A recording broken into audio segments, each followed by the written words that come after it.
Am I the a-hole for kicking my mother out for throwing away my son's baking things because she believes that baking is only for girls? My 14-year-old son loves to bake, and he is really good at it too. He started with simple things like cookies, but now he can bake just about anything, from bread to pies, even cakes. Sometimes friends and people we know will ask him to bake them something, and he will charge them a small fee. My mother has always hated the fact that my son loves baking. She doesn't understand what kind of boy enjoys doing things that are meant for girls. Ironically, his younger sister hates baking. I tried explaining to my mother that there's nothing wrong with my son's love for baking and that she's being sexist, but my mother is stubborn and always makes sure to mention just how much she doesn't approve of it every chance she gets. She was visiting us for a few days, and I came home from work to find my son distraught. When I asked him what was going on, he told me that he came back from a friend's house, only to find that his baking things had disappeared. When he asked his grandma, she just said that now he can find a new appropriate hobby. He has a specific kitchen cabinet where he stores all his baking things, and sure enough, it was empty. They weren't in the trash either. I asked my mother what she did with my son's things, and she proudly told me that she got rid of them because I was clearly not going to do anything about it, and that I was a bad father for allowing it to go on as long as it did.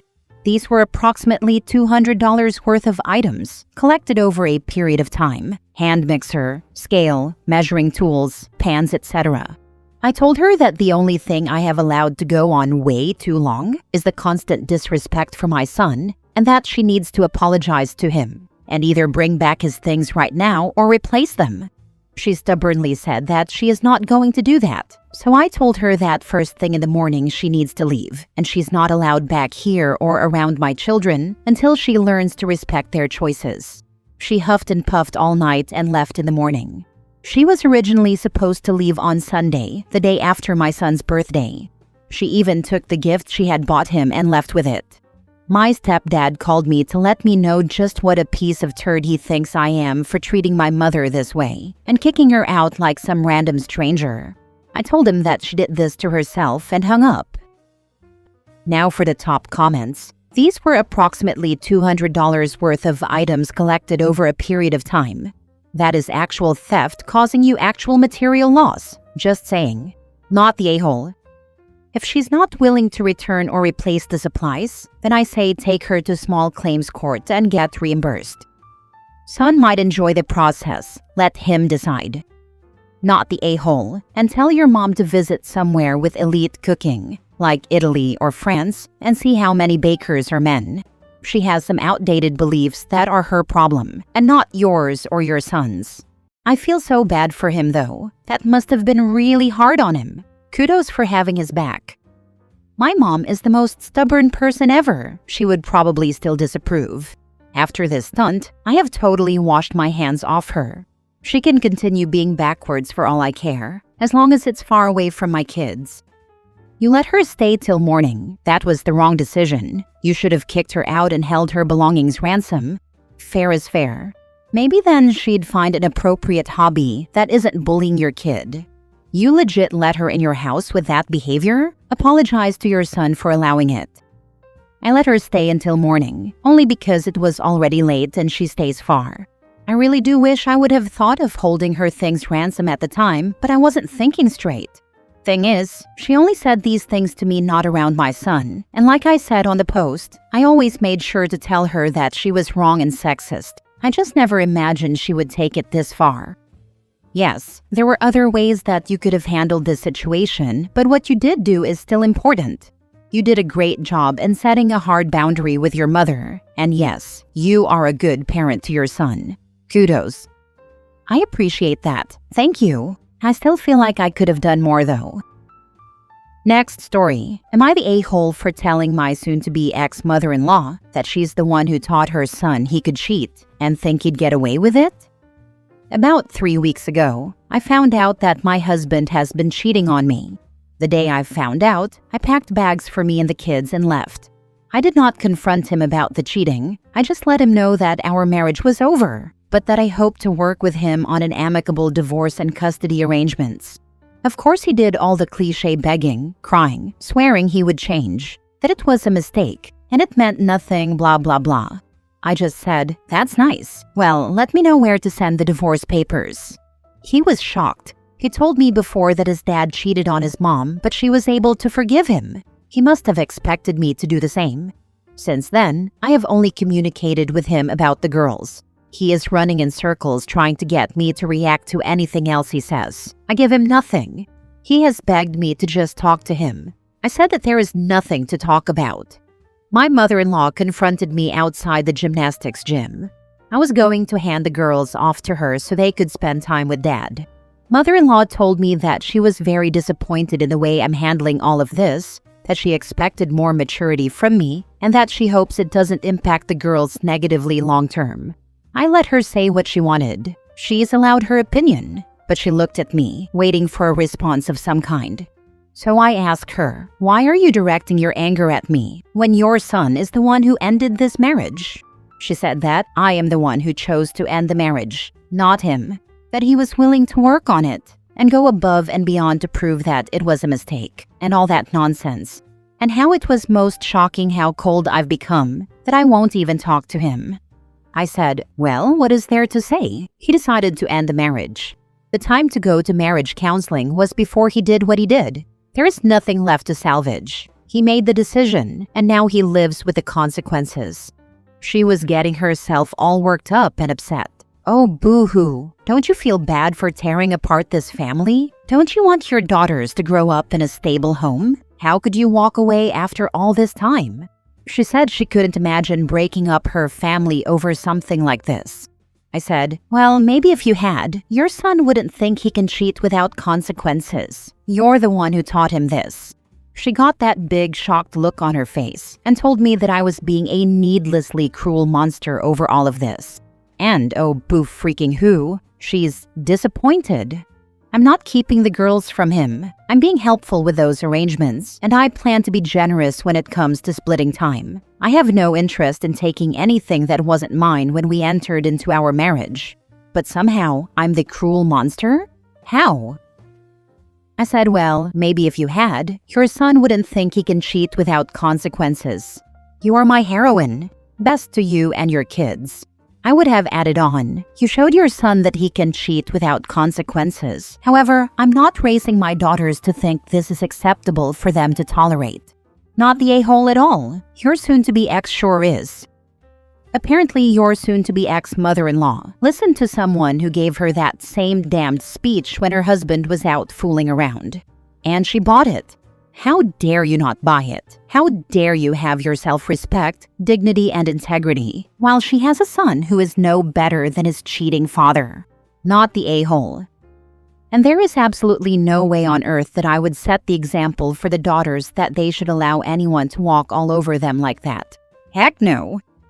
Before we even got married, I told my husband cheating was a deal breaker. No forgiveness, just divorce. He was on board because his dad cheated on his mom, not the a-hole.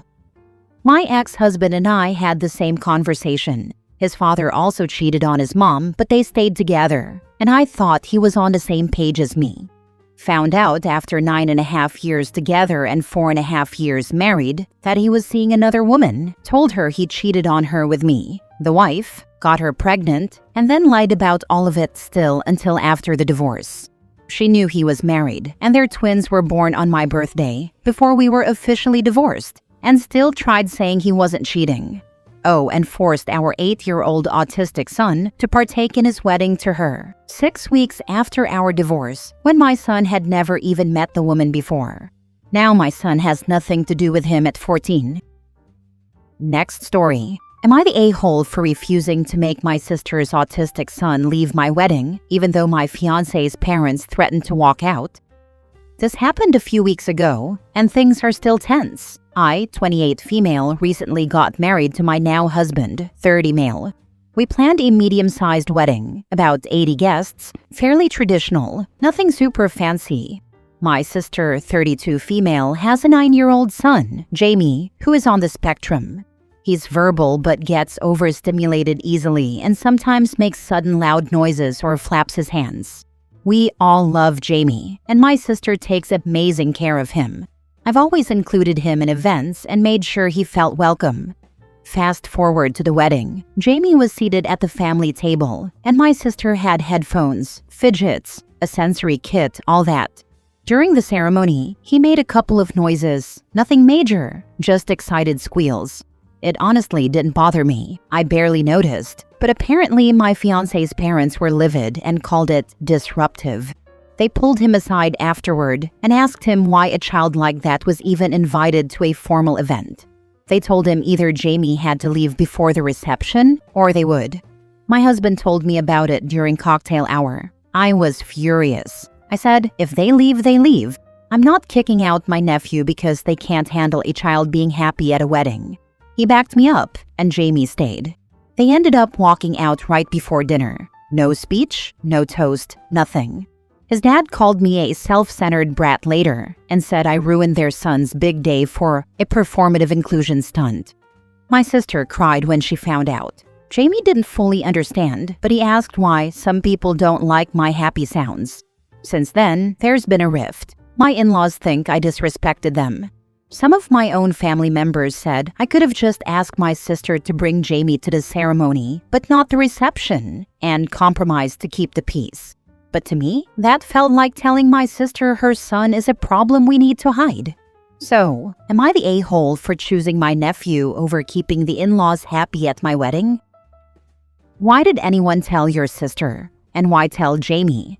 Just let them leave and move on. They can go pout at home. Children are people too. Your in-laws were out of line telling you which people you could invite to your own wedding. This is what I don't understand and kind of throws me off. How did Jamie even know they left, let alone that they left because of him? And especially, how did he know enough to ask why people don't like his happy sounds? Was someone really an a-hole and told him all this? At his age, it would have been easy to not let him know. Sister was crying. Probably the easiest thing she could think to tell him was that. And to be fair, it's probably not the first time she's had that conversation with him. Not the a-hole. To hell with your ignorant, selfish in-laws. Performative inclusion stunt? They are ridiculous. Didn't they know about Jamie before the wedding? Had they ever met him? He sounds like a great kid, and Sis is doing all the necessary things for him. The outlaws will just have to effing adjust. They sound hateful. The type of people who don't believe people with disabilities or other differences are welcome on this earth. They can only imagine inclusion is performative because they don't want to include others in their lives and want to erase all diversity from view. Their loss. Your nephew seems sweet. Kudos to your husband for breaking away from that aspect of his upbringing. Not the a-hole. As the mom of an additional needs child, thank you for loving your nephew. My sister got married a few years ago. It is her second marriage, so it was a small wedding. She had my daughter as her only bridesmaid. My nieces were both fine with it because their cousin got a chance to shine. Your nephew will always remember that you were on his side and that you aren't ashamed of him. Your in-laws are a-holes. Last story. Am I the a-hole for not staying the full week on a family vacation planned by my fiancé's parents? I, 30 female, am engaged to my fiancé John, 30 male. His family spends a lot of time together, holidays, weekends, and frequent get-togethers with all the siblings and grandkids. John's dad retired this past May, and we already had a retirement party for him. Now his parents have planned a family vacation in November to celebrate his retirement again. They rented a large house out of state and invited everyone, siblings, spouses, grandkids, etc., for a full week, Saturday to Saturday. John and I were clear from the beginning that we probably wouldn't stay the entire time. I've always expressed that Thanksgiving is an important holiday for me to spend with my own family, and John told his parents early on that he wasn't sure we'd stay the full week because it was a long trip. We decided we'd attend the trip from Saturday through Wednesday, then head home so we could spend Thanksgiving with my family. Since then, there's been some subtle pushback. His parents have said things like, "It's just one Thanksgiving," or asked if John could stay even if I left. They've also said this is the first time the whole family is doing a trip like this in years, and it might not happen again. I understand they're excited about the trip, and we're not trying to skip it. We're planning to be there for 5 full days, but I don't think it's fair to expect every adult to give up a full week of their own time and holiday plans, especially when we made our intentions clear up front. Am I the a-hole for not wanting to stay the full week, even if it's disappointing to his parents? Edit. Many people asked about the subtle pushback. It was subtle in that they are communicating with John. His mom blew up when they asked about booking flights, and he said, "Yep, our plan is to come Saturday to Wednesday to get back to OP's family for Thanksgiving, since it's important to her." She went off saying, "It's just one. She can't miss just one. And can't you just stay?" Then he left that conversation upset, and we got in an argument about holding the boundary because he is a peacekeeper and tends to people please. Then a couple of weeks later, they asked him to come for dinner, and both his mom and dad pressed more, saying, "It's just one. Can't you just stay?" And then they told him he needs to advocate for himself. He was great about all of this. He held the boundary and told them this is a we decision and that this is what we are comfortable with. He told them he doesn't want to be away from his fiancé on the holiday. Not the a-hole. They do not have exclusive rights over your spare time. You and your fiancé are adults and have every right to choose where to spend holidays. They can host family time, but can't dictate how you spend all your holidays. At the age of 30, they can't dictate at all. They can host and invite, but the OP can decline. Not the a-hole. You have offered a reasonable compromise between their desire to host their entire family and your desire to spend the actual holiday with your family. His parents have said things like, "It's just one Thanksgiving." Just a heads up on this. Once you are married, you are probably going to have to figure out how to split holidays between your and your husband's families. Only ever going to one family's place for a particular holiday can build up resentment in the other. It's just one Thanksgiving can turn into, "She can't even spend one Thanksgiving with us," after a couple of years. It can even build resentment in your spouse, as they may want to sometimes spend that holiday with theirs. My own sister-in-law was like this when she married my brother, and after a few years, he got mad over it, and it caused some issues in their relationship, which they have since fixed. We talked it through and decided that since Thanksgiving is especially important to me, we'll spend Thanksgiving with my family every year. In return, because Christmas Eve is important to his mom, we've committed to spending Christmas Eve with his family every year. His mom has said she doesn't really care about Thanksgiving, so this feels like a fair and thoughtful compromise. His family usually does Thanksgiving as a daytime gathering centered around watching football, which doesn't really overlap with my family's dinner-focused celebration. But even though there's no direct conflict, I don't really want to split the day between two families or bounce around, especially since I help cook the meal with my mom. So we think it's reasonable to just choose one celebration. If it helps ease any tension, he's welcome to go to his family's gathering during the day. But I'd plan to stay home and spend that time cooking and preparing with my family. Given that we already spend most other holidays, Easter, 4th of July, Memorial Day, Labor Day, with his family, this setup feels balanced and fair. We'll continue to check in and make sure it stays that way.